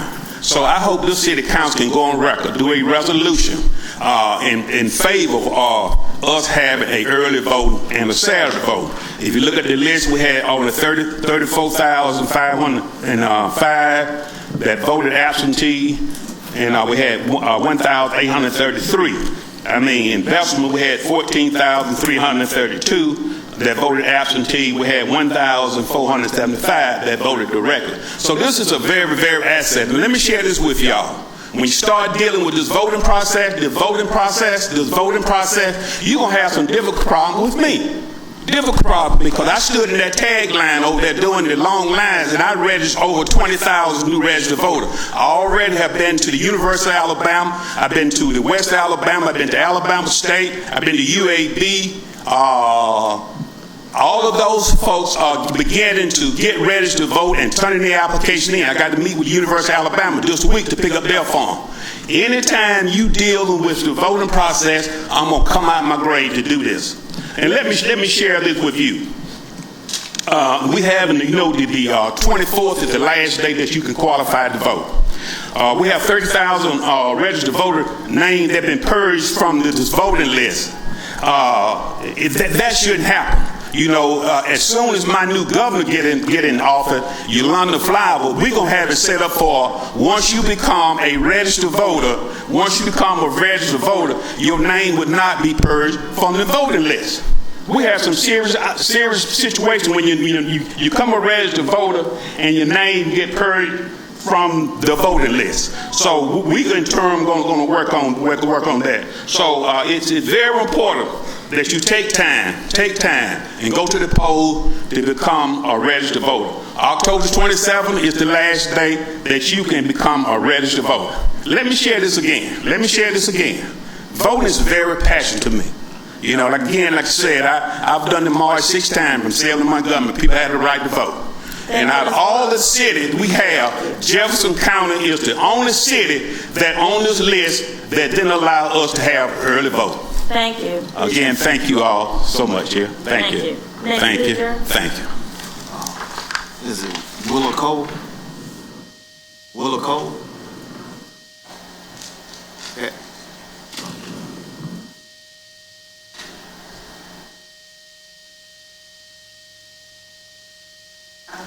That's okay. Good morning, Ms. Cole. Thank you for hearing me this morning, and I say good morning to you. What I'm here about is the relocation of Harriman Park. And let me go back. My name is Willa Cole. I'm your Neighborhood Association President for Harriman Park, North Birmingham neighborhood. I'm here with the Vice President, Calvin Owens, to ask you to reconsider this relocation of Harriman Park.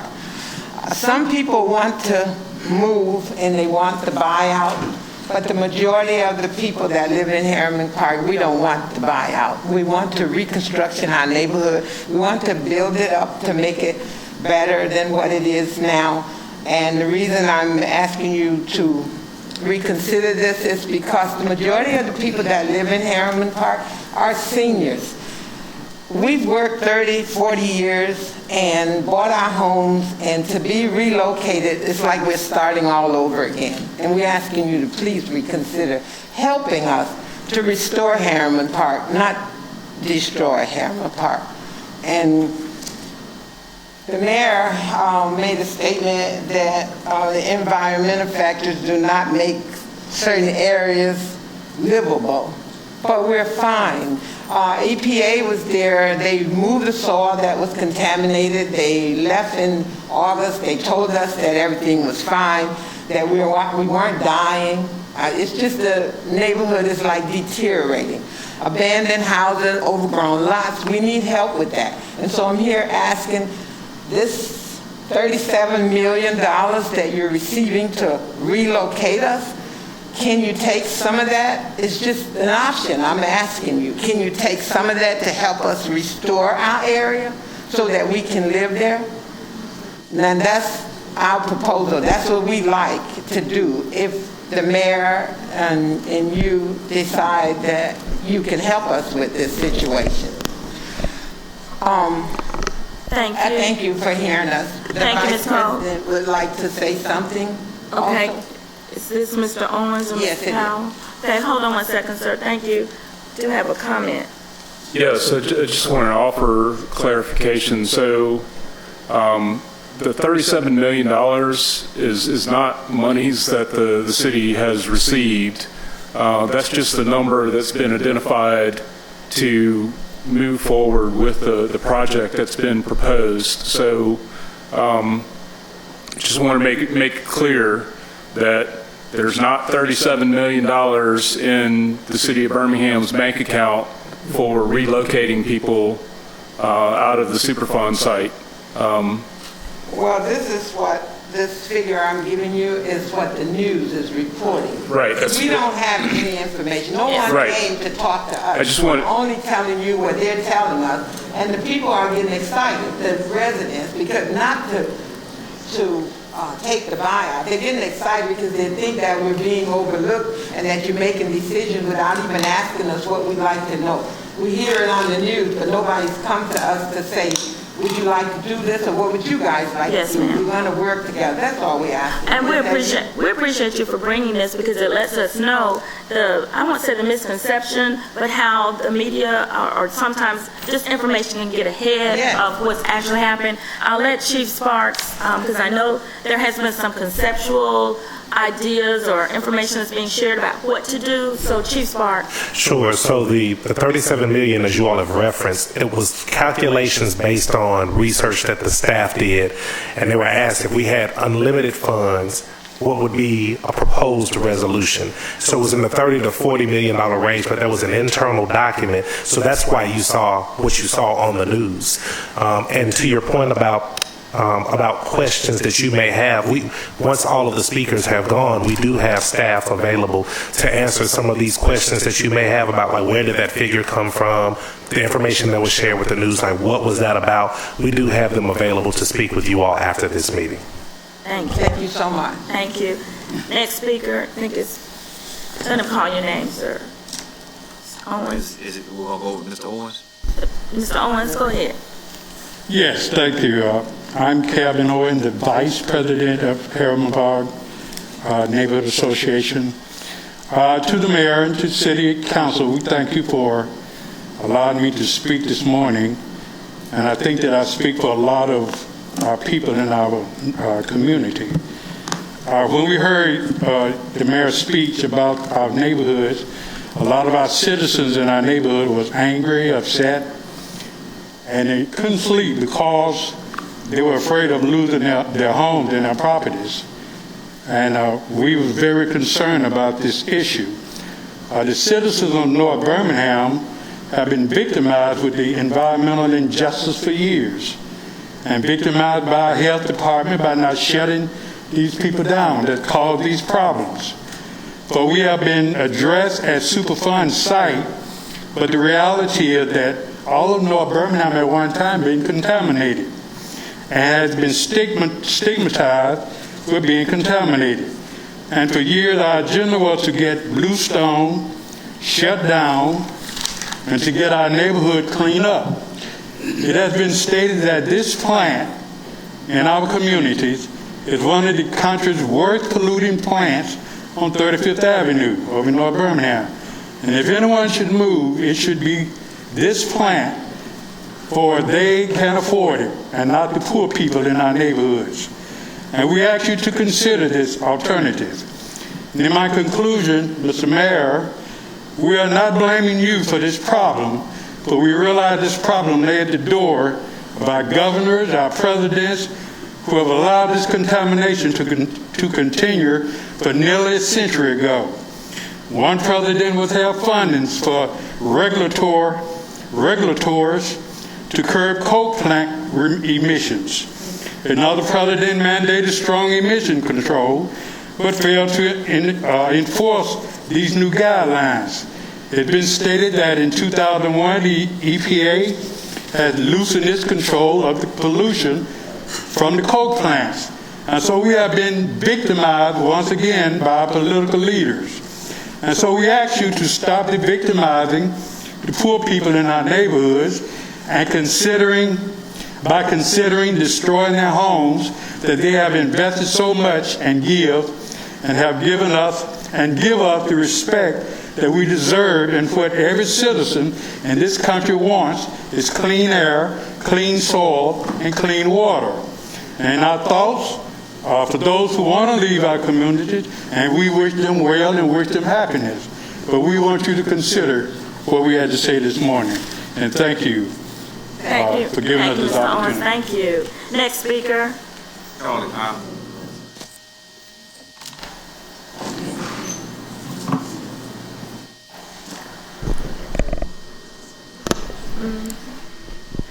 Okay, Mr. Powell, you're going to close us out here. You've got 3 minutes. Thank you, sir. Good morning. Good morning. My name is Charlie Powell. I'm the founder and president of Panic. And I know I can't do this in 3 minutes, so I brought stuff here to give y'all out. It's been a whole lot of misconception around those neighborhoods, and I'm here to clarify. Well, the $37 million they're talking about, that was what you call the great acts.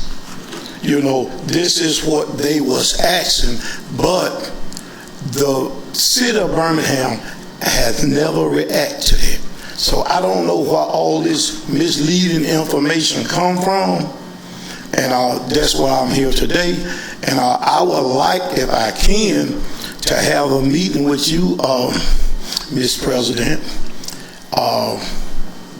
You name the place, time, whatever, I can do it. Or I would meet with all y'all, because all of this need clearing up. One of the things in there is got a tape on it, Birmingham Dirty Secret, that was made about this, about Panic. And if you like to see there, and just y'all share that together, because I don't have enough time. So, but in those neighborhoods, the people has came to me and asked for relocation. And on our paperwork, if Mr. Moore would tell you, I said relocation, buy out, and conversate the ones that want to stay there. Not asking anybody to move, but the ones that want to go. And well, I don't attend the meetings in those neighborhoods because those presidents don't want to be relocated. So I be in the right church but singing in the wrong choir, so I don't go there. But now I have a meeting place the last Thursday of every month. And I have Collegeville, Harriman Park, and Fairmont there. These are what these people want. Now, I'm not asking anybody to go anywhere they don't want to. And that's what I've been advocating for the last 10 years through 3 mayors that I've been doing this. and then I done lived through 6 of them, and I can name them all. So, if, like they said, if y'all want to reconsider, you reconsider the ones that want to stay. I never said that take the whole community. The place was shut down in December the 8th. That was because the health department and the city allowed them to work 3 years without a permit or a license. And you're going to find some of that in there, because there's no way I could have told all you this here. So, with that being said, I still like to have a meeting. I got my number on there, all y'all. My number on there. Call me. Thank you. Appreciate it. Thank you very much. Is that our last speaker? Yes, ma'am. All right, thank you. At this time, councilors, we will entertain a vote to adjourn. Second. All in favor, let it be known by saying aye. Aye. All opposed. Thank you. Council meeting is adjourned. Thank you.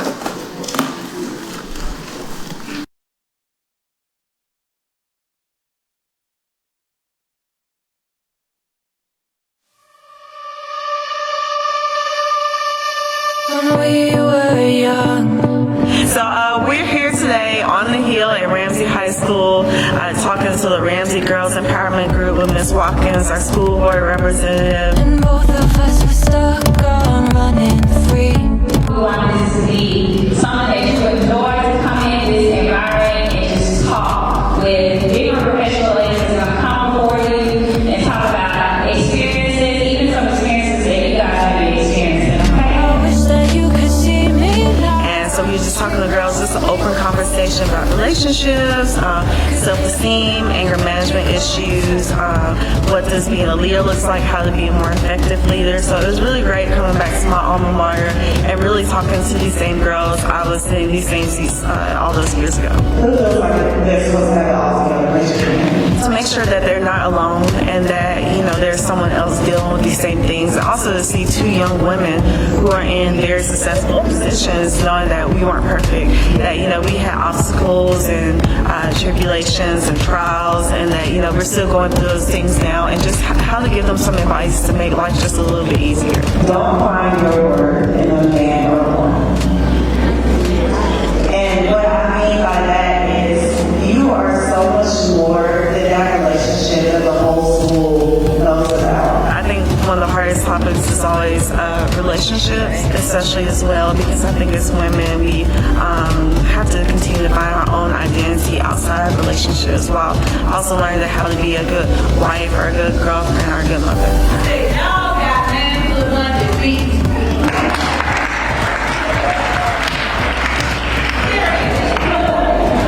I think it's so important to get back to our youth. The more that we talk to the youth and engage them, the better our city and our community will be now and in the future.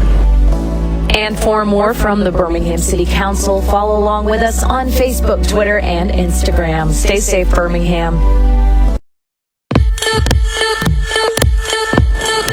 Hey everybody, I'm Councilor Darrell O'Quinn, Council Representative for District 5 here in the City of Birmingham, and I'm coming to you today from City Walk Birmingham, one of the premier news spaces in downtown Birmingham, a space that is internationally unique, something we're very proud to have here in the city. And I want to tell you about an event that we're going to have down here. 4 o'clock we'll be kicking off the afternoon with a resource fair. So we'll have service organizations and not-for-profits from all over the city of Birmingham here for you to interact with and explore all the services that they offer. So definitely come down and check that out. At 4:30 we will have the Parker High School band performing ahead of 2 local acts, Sherry Brown, a local performer, and Element, the band. Our feature act of the evening will be Dominique Hammonds, a national recording artist who plays violin, jazz violin, but also other genres. Go to YouTube, you can check him out. Sort of a viral sensation nowadays. So again, that's Sunday, October 16th, starting at 4 o'clock with the resource fair. Parker High School performing at 4:30, followed by Sherry Brown and Element the Band, and then Dominique Hammonds as our feature act of the evening. And it's all free.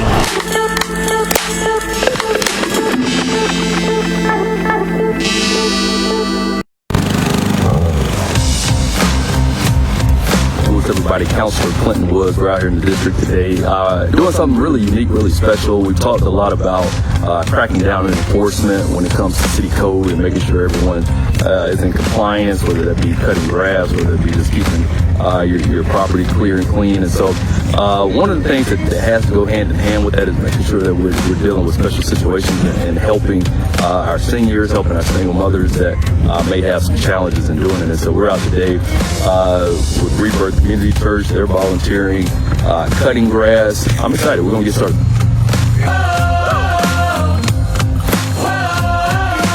Really excited. Today is our community lawn care, and it's a culmination of just so many individuals. Our community corporation, our church, our city government, Councilman Woods, and just concerned citizens. We got people that are volunteered all across the city that are going to come together and help us serve our community. We're here right now on site helping a single mother with a young son. We're going to teach these young men how to cut their grass and give them a free lawnmower. So we're not just we're teaching them to fish, empowering them, hopefully teaching them a trade.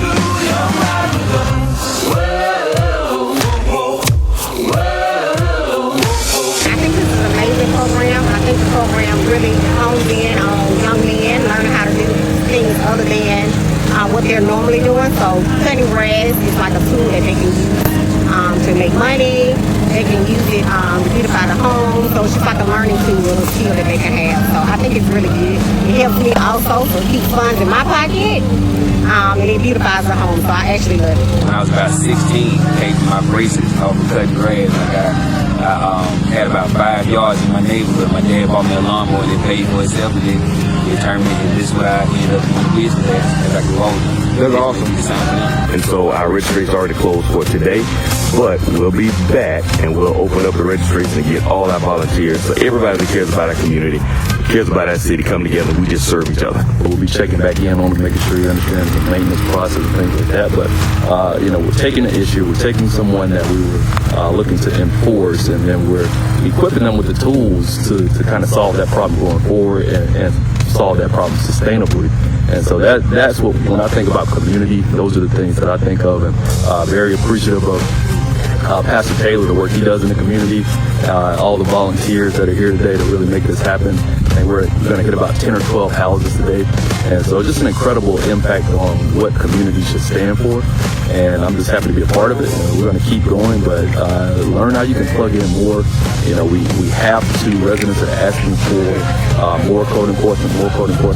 But sometimes when you see an issue, there's more to that story. And so we have to make sure that we're helping fill the voids and fill the gaps where needed.